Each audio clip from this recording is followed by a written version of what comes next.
ভারতীয় ইতিহাসে প্রথমবার রাষ্ট্রপতি ভবনে বিয়ে হতে চলেছে। হ্যাঁ, ঠিকই শুনছেন আপনি। রাষ্ট্রপতি ভবন হলো আমাদের প্রেসিডেন্ট অর্থাৎ বর্তমানে দ্রৌপদী মুর্মুর অফিসিয়ালি থাকার জায়গা। এটি বিশ্বের অন্যতম বড় রেসিডেন্স। এই ভবন 300 একর জায়গা জুড়ে অবস্থিত। 4টি তলা রয়েছে এবং 340টি ঘর রয়েছে। এখানে সবসময় ভারতের প্রেসিডেন্ট এবং বড় বড় প্রভাবশালী আন্তর্জাতিক মানুষদের আপ্যায়ন করা হয়। এখানে প্রথমবার বিয়ে হতে চলেছে পুনম গুপ্তা এবং অবিনাশ কুমারের। Poonam Gupta central reserve police ফোর্সে অ্যাসিস্ট্যান্ট কমান্ড্যান্ট হিসেবে কাজ করে। এর কাজ হলো রাষ্ট্রপতি ভবনে পার্সোনাল সিকিউরিটি অফিসার হিসেবে কাজ করা। অবিনাশ কুমারও সেন্ট্রাল রিজার্ভ পুলিশ ফোর্সে অ্যাসিস্ট্যান্ট কমান্ড্যান্ট।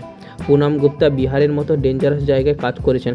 তার সততা, সাহসিকতা ও কাজের প্রতি ডেডিকেশন দেখে রাষ্ট্রপতি এতটাই খুশি যে পুনম গুপ্তা বিয়ে করছে শুনে রাষ্ট্রপতি দ্রৌপদী মুর্মু নিজেই উদ্যোগ নিয়ে রাষ্ট্রপতি ভবনের মাদার টেরেজা ক্রাউন কমপ্লেক্সে 12ই ফেব্রুয়ারি বিয়ের আয়োজন করেন।